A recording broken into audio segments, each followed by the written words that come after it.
Hi, can you hear me? I can hear you. How are you? I'm good. How are you? Good. Looks like a nice sunny day. It is. It's 3 p.m. in LA, and I live in the valley, so I don't even know what temperature it is, but it's probably like 95. Yes, It's very warm. I think it's a heat wave all over the country. Yeah, it's very, very hot, and my studio is outside, so it's warm. Yeah, so that's not. Do you always work outside?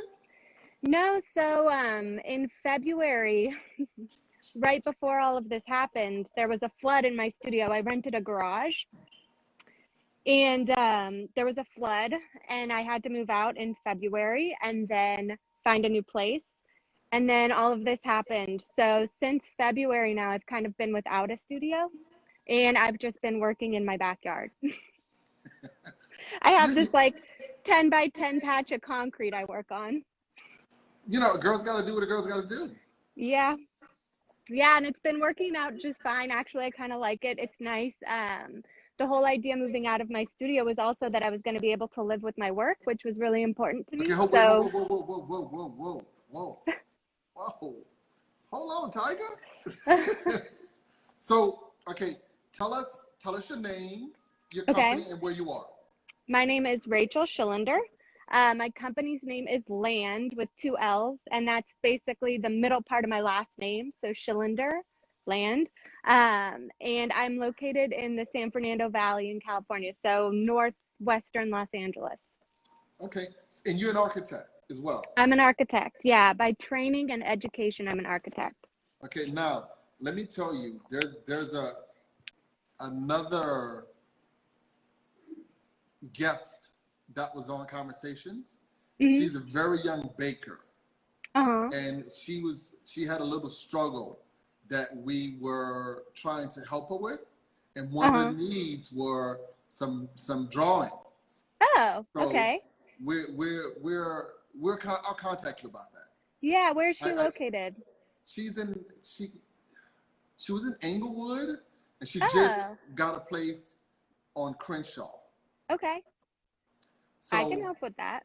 yeah, so I'll loop you in with the peeps who Cool. are who are who are trying to get her back on her feet. And Yeah, I'd love to do that. you could also check out her Conversations Busy Baking. Busy Baker. Okay. I Busy will. Baking 12. Busy baking. Okay. Yeah, All right. I'll take a look. All right. So are you ready to get started with the questions? Sure. I'm totally unprepared. I don't know what they're going to be. So, yes. That only means you've never listened to a conversation. I've listened to a few, but I didn't take notes. That's fine. What is your most favorite thing to do Make things. in life? Oh, in life, make things. Okay. What is your least favorite thing to do? Uh, what is my least? Be organized? Okay. All right. That's probably mine as well. Yeah, bureaucracy. I don't like it. I don't like paperwork. I don't like filing. I don't like organizing. Not my strong suit. Yeah. Yeah. And a lot of us have that same issue. Hmm. It's like with the creative people, the challenges are kind of common. Yeah. What phrase or word do you overuse? Ooh, that is a tough one. What phrase do I probably like? Like Valley Girl, like? Like Valley Girl, like I'm just like not like sure. Yeah. I'm OG Valley Girl. I have been here living in the Valley since 1985. I was joking, actually. No, I am the epitome of the Valley Girl. All right, cool. What one thing would your spouse like to change about you? Well, my future spouse, because I don't have one, what would he change about me? Um, I am very independent, probably too independent, probably like never want your opinion and never want you to need me, and I never want to need you independent. So I think that's probably what That's would not get changed. that's not good for relationships. I guess maybe that's why I don't have a spouse. I didn't want to say that. You need to open up a little bit. Yeah. Yeah. What makes you tick? Figuring out how to make things. To reiterate that, I think like for me, figuring out how it's part of my day job right now too, which I don't know if that'll come up, but I currently work construction. I don't work in architecture. I work in construction.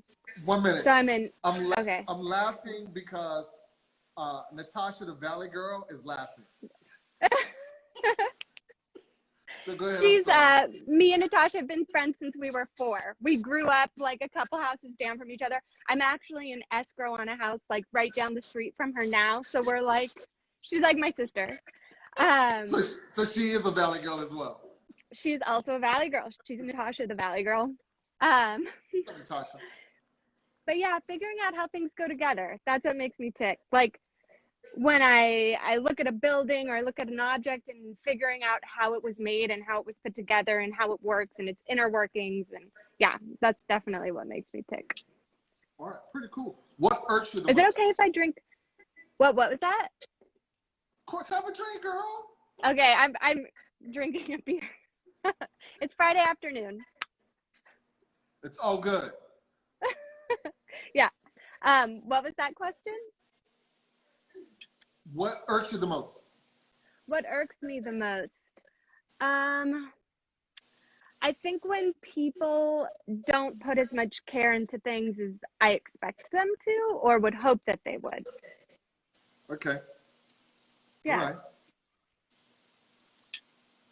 What sound bothers you the most? Oh, that's easy. I'm sitting in this chair right now and it is metal. The bottom is metal. And when you drag it on the concrete, it makes the worst sound in the entire world. That bugs me the most. So you pick it up. Oh, do you want to hear it? It's pretty bad. No. Yeah, that's what I meant. I said, so you don't drag it, you pick it up. Yeah. Yeah, no dragging it. All right. What sound makes you happiest? Reggae. Who's your fave? I really go for the classics. I like King Tubby a lot. My friend Natasha, the Valley Girl, her husband is a reggae musician. So he's introduced me to a lot of classic reggae musicians. And yeah, I'm a big reggae fan. Yeah, when I was in college, I got really introduced to reggae. Mm-hmm. And it's kind of life-changing. A lot of the classic stuff you're talking about, the music is very conscious. So it makes you think while enjoying. Yeah. So that's good. What profession, other than your own, would you like to try?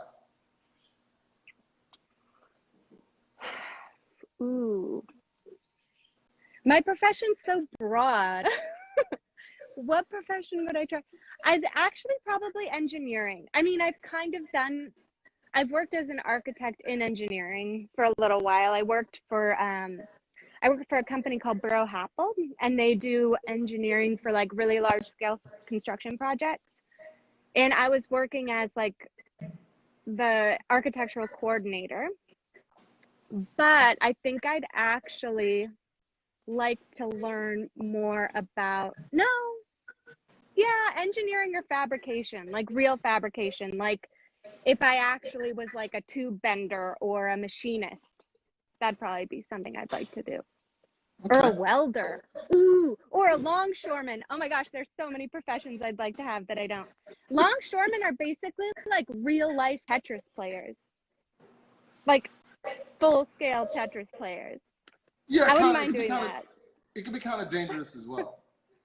Yeah, dangerous, real life, full scale Tetris playing. Yeah, there's a lot of jobs I would like to do. If you were to drive cross country on a motorcycle, who would you roll with? Can I say Jack Nicholson's character in Easy Rider? No. It has to be a No? real person. A real person. Who would I roll with? Living or dead? Living. Let's get Living, a as real real as living possible. person. No, Are they that you driving know, or am a I friend of driving? yours. No celebrity, Oh, no a friend of TV. mine that I know? This is real. Okay. Oh, then Natasha the Valley Girl. Who else would I ride across the country with? 100%. I was wondering about that. Yeah, I didn't want to say 100%. anything though, because I didn't want to throw you under the bus. I was like, what about Natasha? Yeah, no, definitely Natasha. Oh, but we'd like have to have Amber. Yeah, but we'd have a whole crew. But yeah, it would be my Valley One person. Girl. It's one person, girl. It's one person. It's not a crew. Natasha. All right. Natasha. If you were invited to a card game and there could possibly be a fight, who would you take? My dad. Can he play cards? No. But if there was going to be a fight, dude's huge. My dad was benching like 300 pounds until he was like 70. But what if there isn't a fight and it's just a card game? A fight is a Oh, possibility. then my brother-in-law. He's a card game player. Okay. And he's big. So it works. Both ways. Dude's like Okay. 7 feet tall, covered in tattoos. Yeah, I'd take him. Okay. The last person you dated, if you all went to a bar and a fight broke out, would he most likely call the police or grab a gun? Ooh. I know the answer to that. I don't know if he would grab a gun. Oh, yeah. It'd probably be a BB gun, but he would grab the gun. Yeah. You're funny. So, all right. So, are you ready for the conversation? The journey. So, Sure. what we want to know is from high school on, the different parts of your life that led to you doing what you do now. Wow. Okay. So I can actually start before that. And it does go back to Natasha the Valley Girl. When we were like 6 years old, her grandparents moved from Russia to America. Wow. And her grandpa was an architect. And when I say Russia, I mean Siberia. They were in Yakutsk and like closer to Alaska than Moscow. And her grandpa was an architect. And when we were 6, did they know Sarah Palin? oh, I don't know. Probably not. No, they don't speak much English. You don't get the joke. She said that she could Wait, see Russia from her house. She probably can. Yakutsk is like, so Moscow is like a 22-hour flight from Yakutsk, and Alaska is like a 2-hour flight. Okay. Yeah. All right. No, I don't. I'm not big in politics. I know I probably should be. It pisses me off all the time, but I try to ignore it. It's all good. Yeah, but so her grandpa came here when we were 6. He was an architect, and he started building her this like dollhouse, tree house in the backyard. And it was right after the Northridge earthquake, so it's all made from like salvaged earthquake debris. It's so still there. Wow. But so we were kind of like raised watching her grandpa build this little house, and it took him like 15 years to build it. A very long time. How many bedrooms? None. It's literally like a 200 square foot little tree house. But it's really well made. It's on a hillside. It's got concrete foundations. It's like, it's legit. Wow. But so I guess that kind of led me to wanting to be an architect. And I was always like really math, science, but also like art inclined. So I only applied to architecture schools. I did my undergrad at Arizona. And then I graduated Arizona in 2008. So it was a great year to be an architect. There were no jobs, there was no building, and the economy was in ink. I just told everybody my age, by the way, too. So then and my parents were in hiring. They do like IT staffing. And so they were like, Rachel, we see the economy going into the tank. I think that you should apply to grad school. So I took their advice. I applied to grad school. I got into UCLA.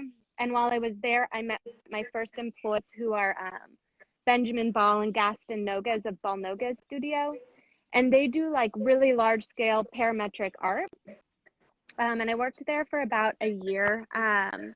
We did all fabrication was in-house. We did all the programming in-house. We made all our own tools. It was such a cool job, and I learned so much there. I love and respect them so much. And about a year after starting there, I decided that I should probably find a job in like more traditional architecture.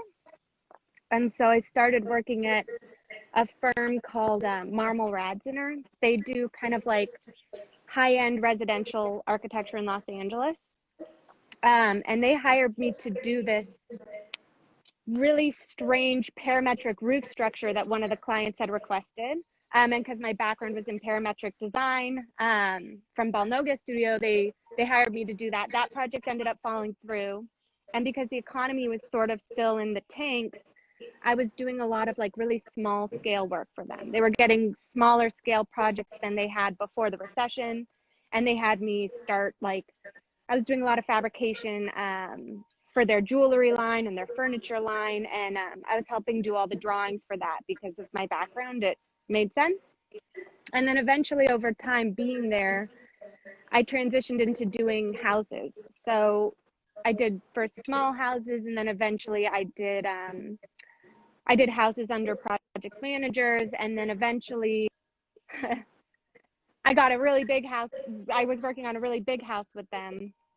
And at the same time, I was going through a breakup, and I decided I wanted to leave LA.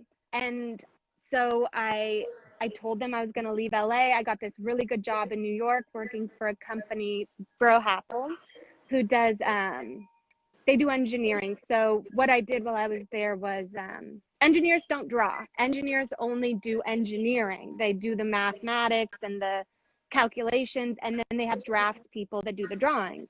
Buildings are so complicated now that draftsmen don't necessarily work because everything is three-dimensional and there's building information modeling.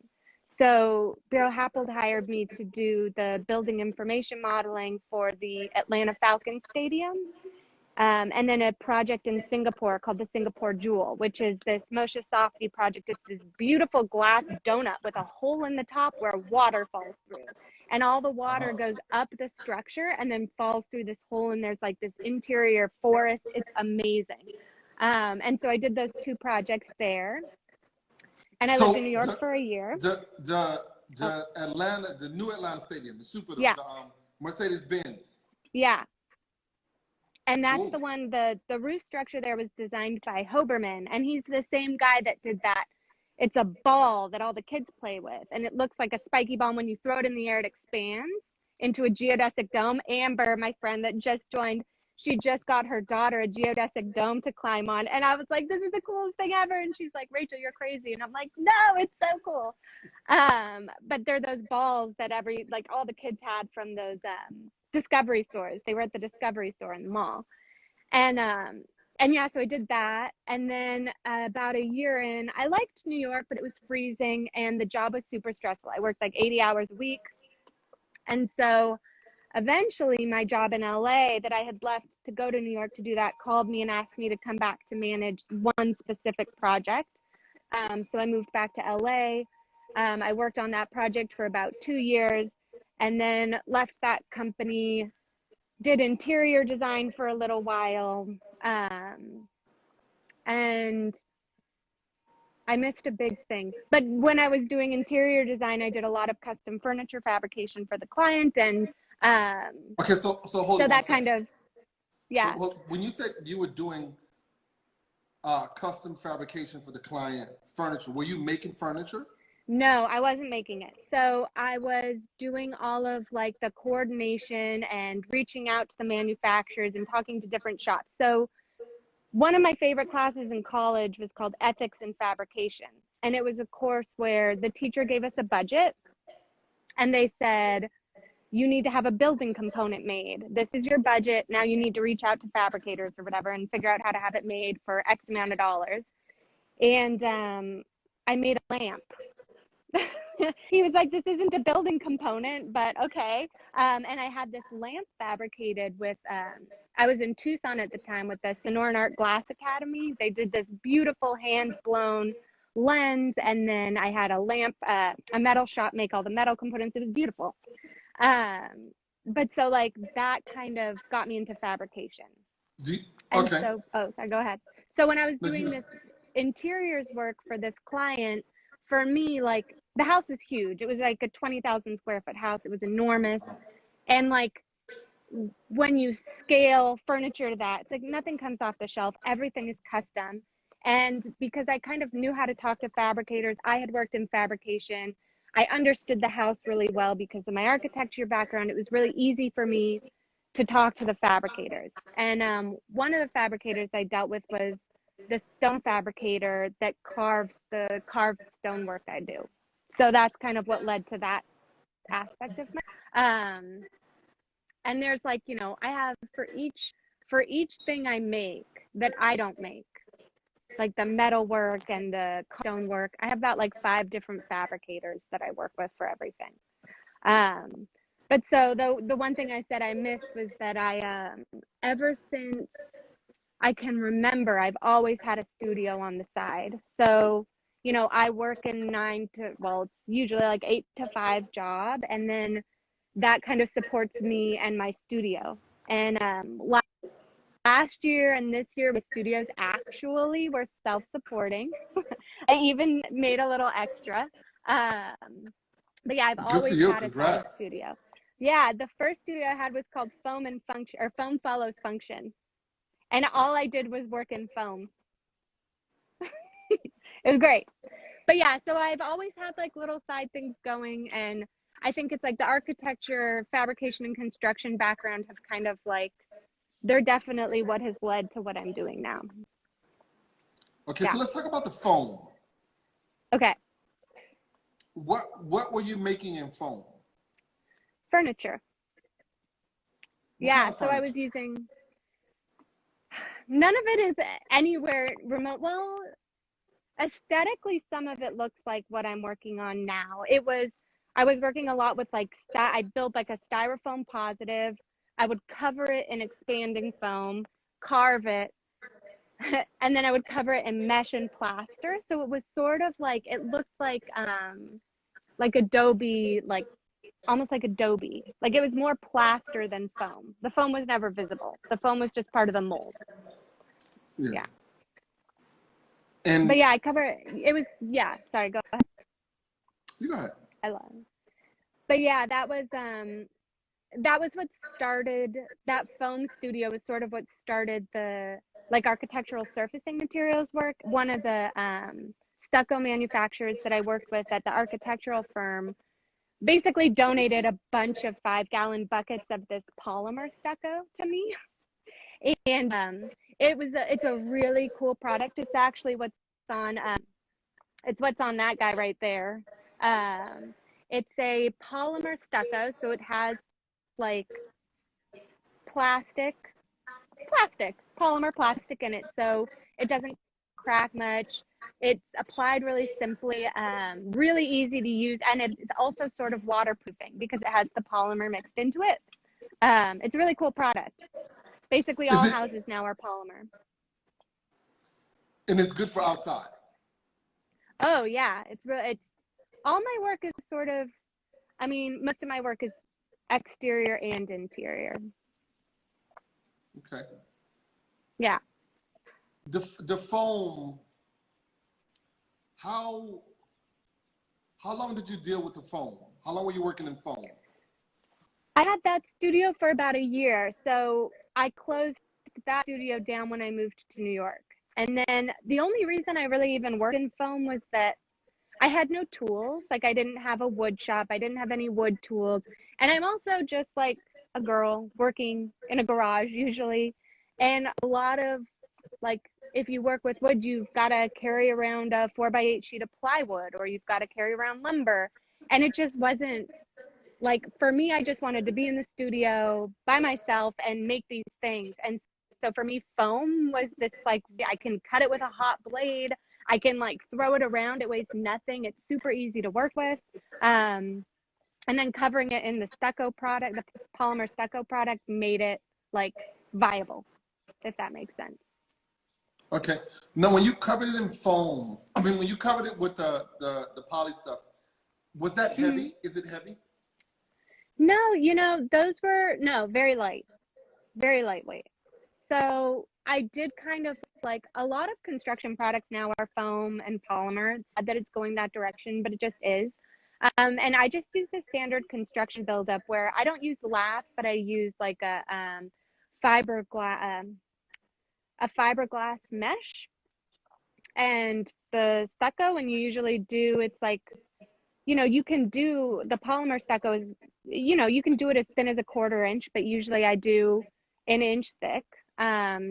And it keeps it like that thing I showed you, this white ball thing behind me, that's it's completely We'll get hollow. to that at the tour, but go ahead. Yeah, it's completely hollow. So you know that thing, it's a huge chair. It's 36 inches, 36 inches round.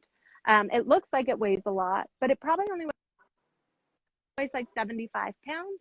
So that one's fun. And then the stuff that I was making when I was using foam, sorry, I think I'm frozen, was all much smaller. Like I did a stool. Let's see if I can refresh. I think you keep talking. I can hear you, no problem. Okay, cool. This stuff is all smaller. Like the thing I did first was a stool, and it was just like basically the size of a Home Depot bucket, like a 5-gallon bucket. Just I stacked up the foam, covered it in the stucco, and it sort of looked like a little column, but I added like a little I don't have any pictures of this. It was so long ago now. But I did that little stool. I did a bench. I didn't make much there in that year, actually. I was just messing around. All right. But that was part of, isn't that part of what you're doing now, right? Meaning with Just the messing shapes. around? No, Oh, with the yeah. shapes. Yeah. Yeah.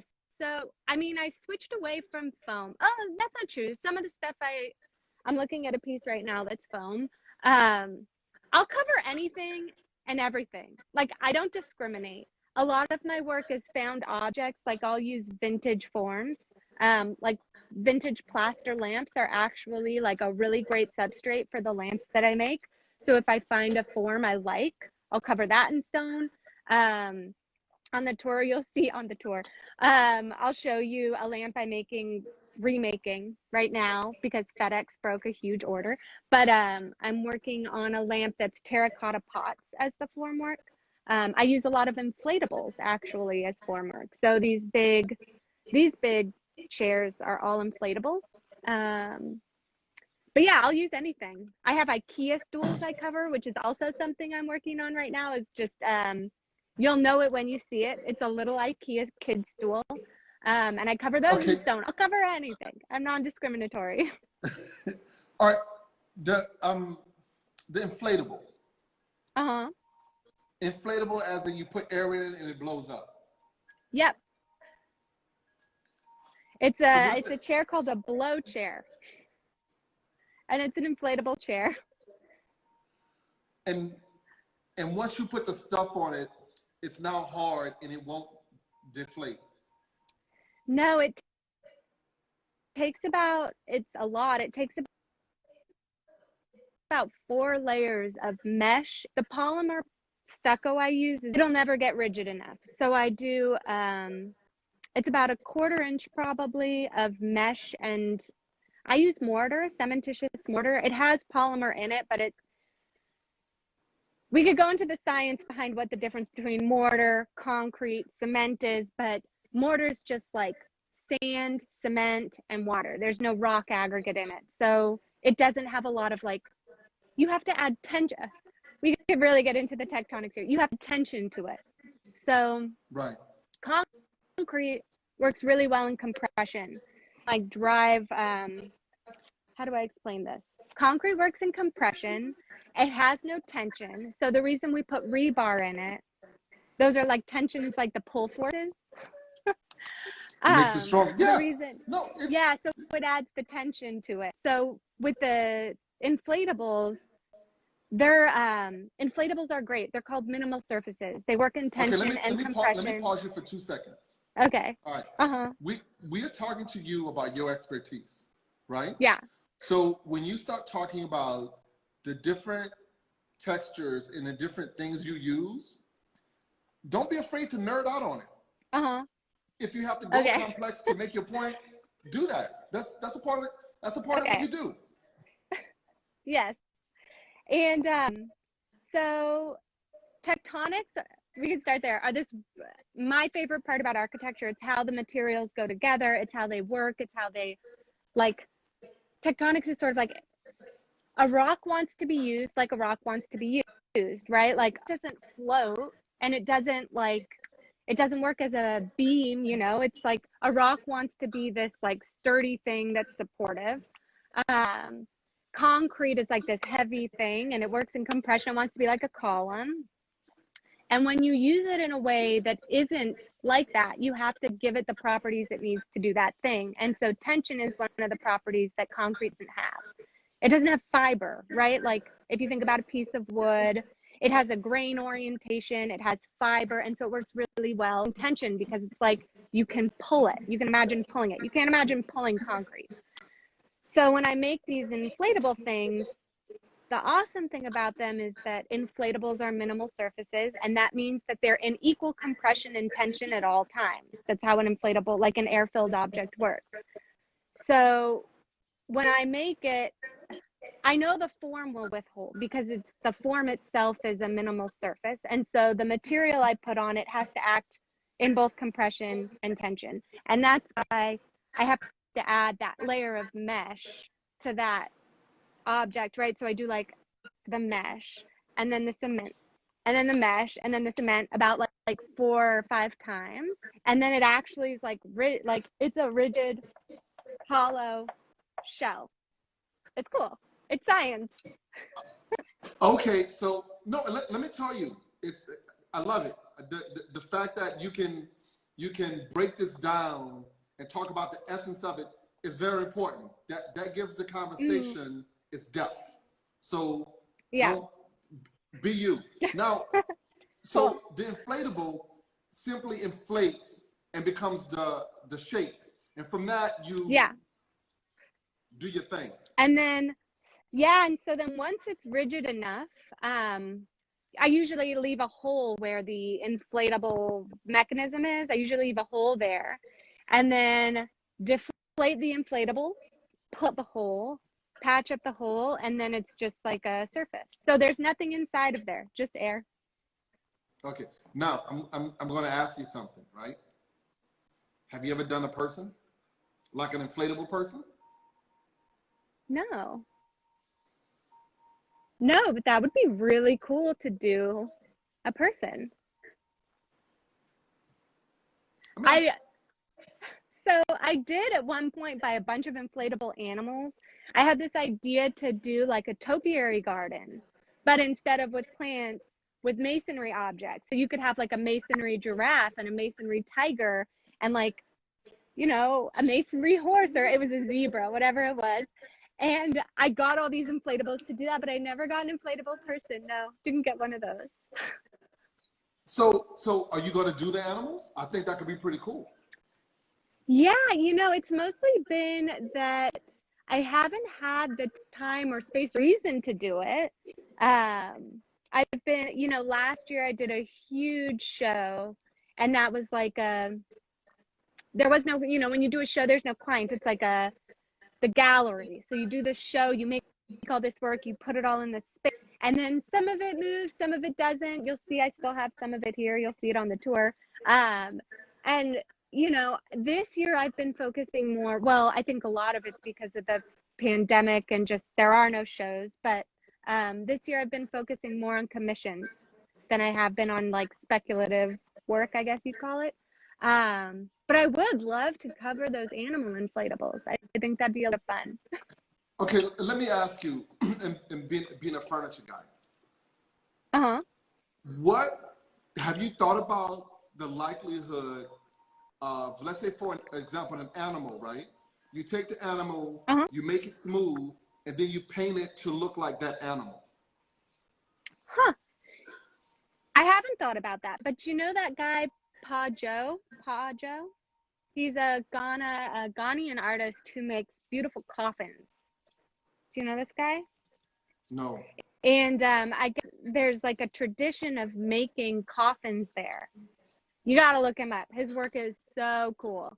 And he does, like, he'll do like a huge sneaker or a huge tiger or lion, and they're all like painted to look like the animal. And they're coffins. They're cool.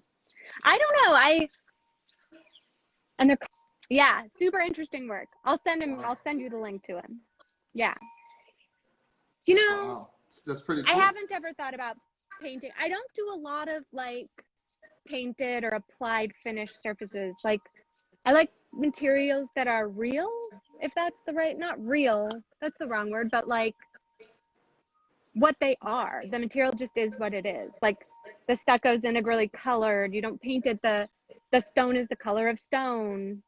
But I think, I don't know. I just for the sake of conversation, I think the material is what you make it. And yeah. I think, oh yeah. And I'm thinking, and just for the sake of conversation, I think you should explore that. Maybe something small, do it, and see if you can take the finish to another level. So you have different levels of your work and of the piece. Just a suggestion. I don't mind it. And you know, it's interesting because one of the animals that I got, the inflatable animals, was a giraffe. And one of my like favorite finished materials is called Ozark Giraffe. And it's this, there's a geological formation in Oklahoma called the Hog Shooter. Well, it runs all through the Ozarks, actually. It's called the Hog Shooter Geological Formation. And it makes these like perfect fieldstone, sandstone. Oh, sorry. Am I going off topic? No. Did you see that show? The Ozarks. No, which show? No, I didn't watch Ozark. I heard it. I lived in Oklahoma for like a year and a half, but no, I never watched it. I should probably watch it. But yeah, some parts of Ozarks are a little weird. But yeah, so it's called. What was that? No, that show is weird. Well, yeah. But yeah, so one of the objects I got was this giraffe, because this material I like is called Ozark Giraffe because that geological formation makes the rocks in like this perfect building stone shape and size. And when it's applied with mortar, it looks like a giraffe's coat. So they call it Ozark Giraffe because the rock that comes from there, when you lay it on a building with mortar, it looks like a giraffe's coat. So it's like, I'm going to do this giraffe and cover it in Ozark Giraffe. Just haven't gotten around to it yet. The flood in the studio really sucked because that studio was it was a garage. It was beautiful. It was in the Palisades. I rented a garage from a couple of women, and like, it was pretty. I had privacy. It was safe. I could work with the garage door open. But anyways, next.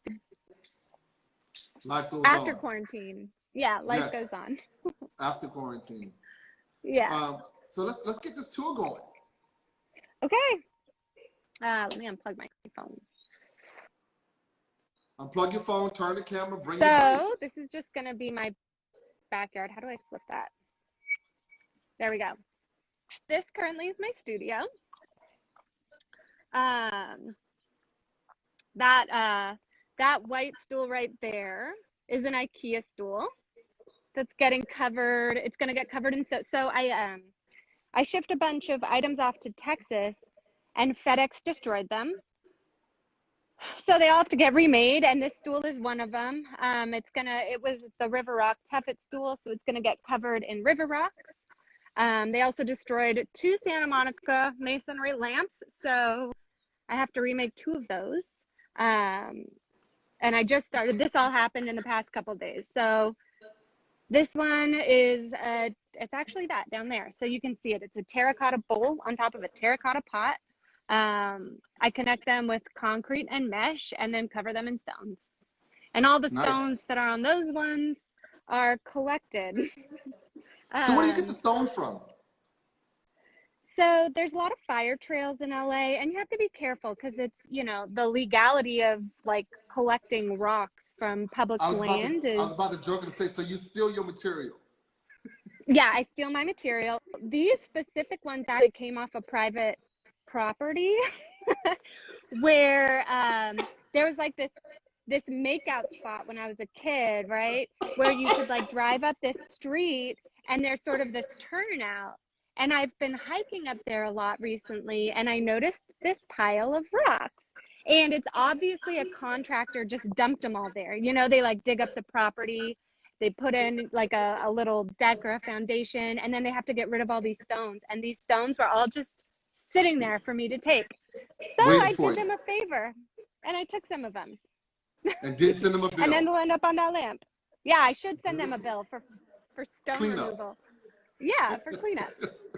But yeah, so this is my, you know, this is my little patch of, I'm trying to get far enough away. This is my little patch of concrete that I work on right now. Let me ask you a question. The stool, once you put the concrete and the stone on it, how much will it weigh? Guess. Anybody have a guess? 22 pounds. Ooh, no. 70. Weighs about 70 pounds. Oh, Lord. Yeah, so each lamp, okay, so that lamp right there, the lamp has about 15 pounds in terracotta, and then it takes about 2 bags of 55 pounds of mortar, right? So you got 15 pounds. That's right. I don't use, but so the mortar, most of it gets wiped away, right? So when you apply mortar, a lot of it gets wiped away. So it's probably 15 pounds in terracotta, maybe 30 pounds in mortar, and then another 15 pounds in stone. So that thing will weigh, the lamps weigh about 75 and that stool weighs 70. Funny enough.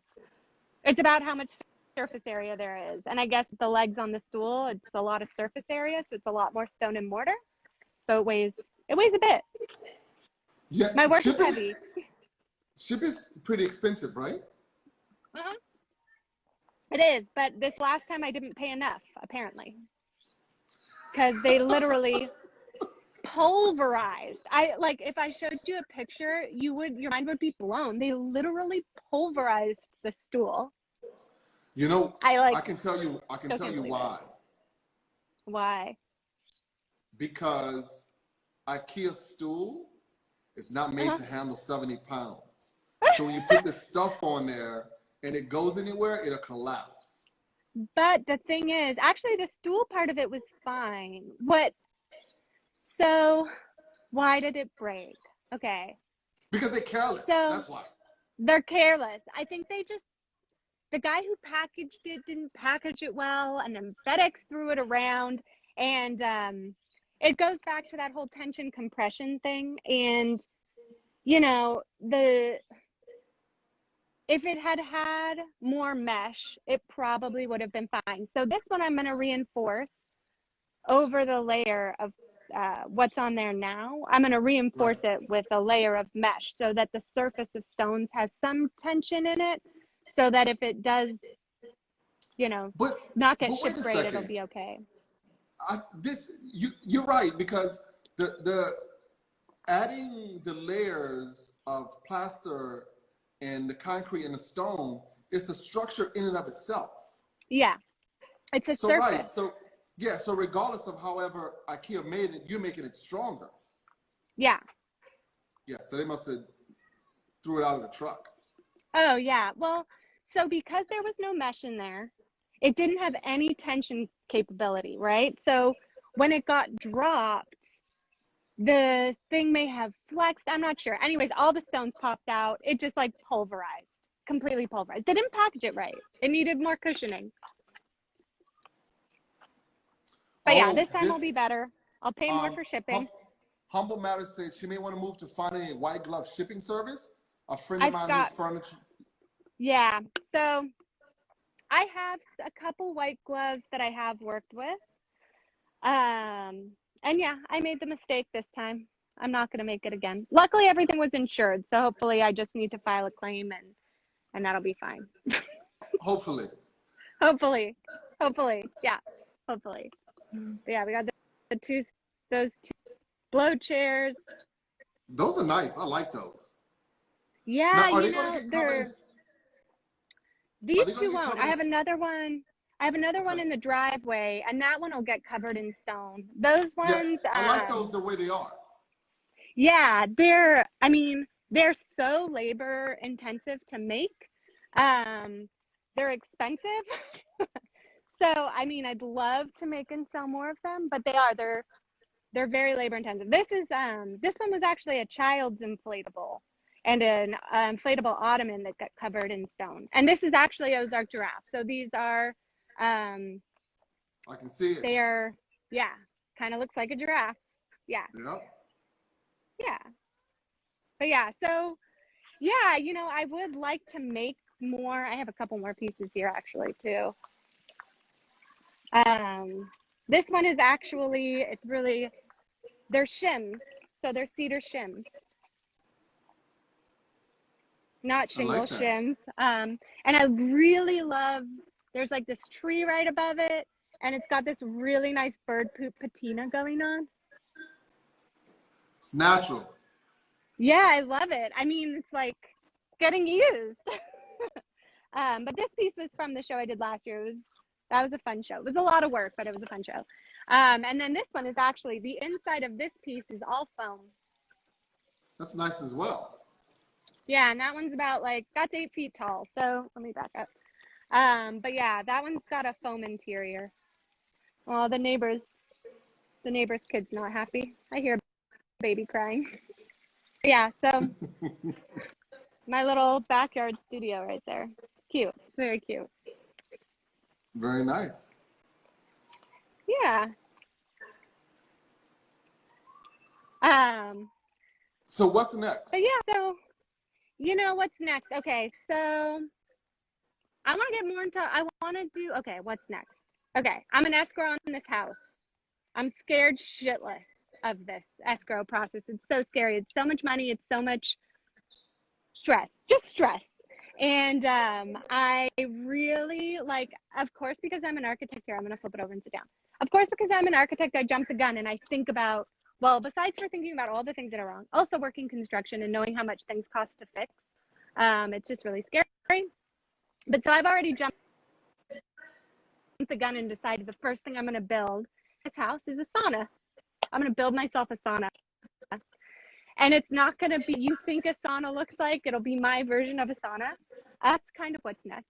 After got destroyed, so I can redeliver to this lady. But yeah, a sauna. Yeah, I think so Natasha just said it correctly. It's exciting, not stress. So Natasha's the most positive person alive. She's like the most optimistic person I know. And I'm like the most pessimistic person I know. So yes, my house is very exciting, but it's also very stressful. So I look at the negative side and she looks at the positive side. So the house that you in escrow, is it, you said it's down the street? It is. It's down the street. Yeah, it's close by. It's a dump. It's a total dump. It has a bad foundation, needs new electrical, it needs new plumbing, needs new retaining walls. It's, LA's expensive. It's all I can afford. So how big is it? It's 1,100 square feet, 1 bedroom, 1 bathroom. Wow. Yeah. So it's a big 1 bedroom, 1 bathroom. It's on a hillside lot. It's on septic, not sewer. It's kind of like hanging off the hill that it's on. Lucky, so And I work in construction in LA, and so I've got a lot of guys who owe me a lot of favors. Get things done here. That's the plan. yeah, yeah. Hopefully you can cash in those That's the favors. plan. Yes, yes, yes, hopefully. But yeah, that's a nice plan. I do want to do more architecture, more building. I think for me, like, this is all really fun experiments. I really love making things, but I also really love making space. And like, if I could imagine my practice going anywhere, like what I would want it to be is like, what scale would I want it? Like James Turrell, like making space, not objects, but space. So I hope that like the object making can transition into space making. Like, I don't And want to then be you a can make, typical architect. Oh, sorry, go and then ahead. you can make objects to go in that space. Yeah, and then I can start the process all over again. Because there's something about like when you're an architect and you like make space, like watching something come from nothing. With an object, it's like it's different. With space, it's like you're watching a new place get made, this like new environment. I don't know. I love making buildings. I really love making buildings. So Yeah. do you currently work for a firm or you work for yourself? So I work for a construction company. They do like luxury, we'd call luxury residential housing in LA. We're talking like, I mean, it's not my kind of thing, but there's, it pays really well to be in construction in LA. It's a really good industry to be in. It's small. It's very like, men's club's the wrong word, but it's like very like family. Like the building industry in LA is kind of like we all know each other. We all use the Did same you say men's studs, and club like is at the the wrong level, word? boys club, and like it's That's all not the guys. wrong I word. mean, It's yeah, what it is. it's all men, it's all guys, but they're like, honestly, I feel more respected in construction than I ever did in architecture. 100%. They treat me so much better. They respect what I say. They like, I love construction. Construction is an amazing field to be in. Like, yeah, less egos. There's way less ego in construction. It's like design is all the same. Figuring out how things go together is very like, that's where the creative problem solving happens. I don't know. I love construction. I'm never going back. Well, I'm not never going back to architecture. I'm never going back to work for another architect. That's for sure. Construction's way better. But yeah, so I do, right now I do building information model coordination on one house. So it's a very large house, about 40,000 square feet. And I do Wow. all the coordination between the trades. So what I'm doing is essentially, I'm building the house virtually so that when we are building it, like, I'm building the house virtually so that when we build it in real life, we can avoid conflicts in the field. So like, I know where all the steel beams are. I know where all the HVAC equipment's running. I know where all the lights are going.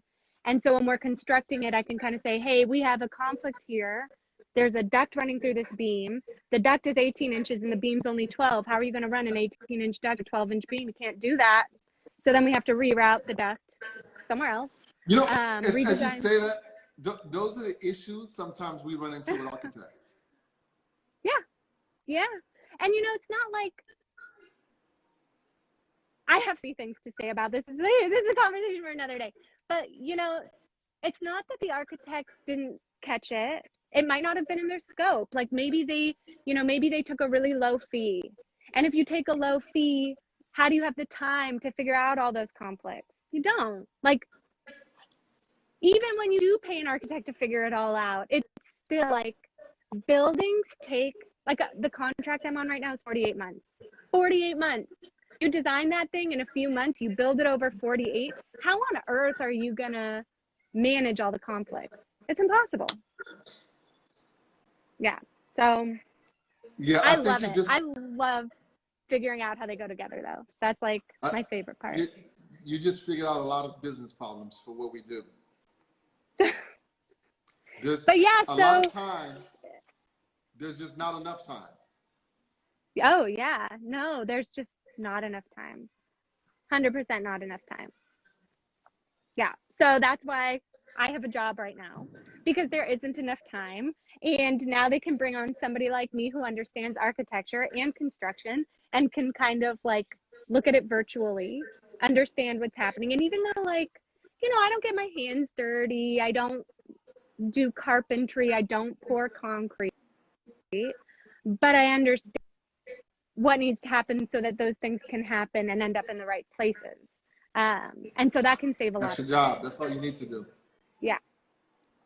Yeah. So my job is literally to save time.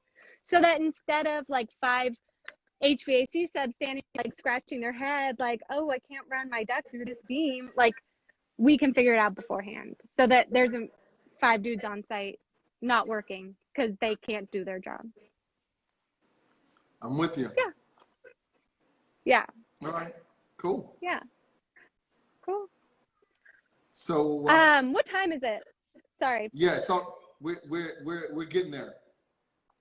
Okay. So we I got have like to 3 or be 4 somewhere. minutes left. Okay, cool. No. So let's we can wrap it. It's gonna Okay, end we in might 3 need to minutes wrap it. I anyway. have to go. I have a plumbing sub coming to scope the plumbing at this house I'm supposed to buy. So I have to like go and make sure that like it's not on a septic system, it's on what's called exactly what it sounds like. A pit All in right, the well, ground where thank you all the very stuff much. seeps out. Yes. All right, so here's our countdown. So thank you very much. It was an absolute pleasure, and the Yeah. best of luck to you. And thanks Thank to you. you all for It was tuning really in. nice chatting. Yes. Absolutely. Thanks. Thank you. Bye. Don't be nervous. I don't know how to end this. I will. All right. Good night. Bye.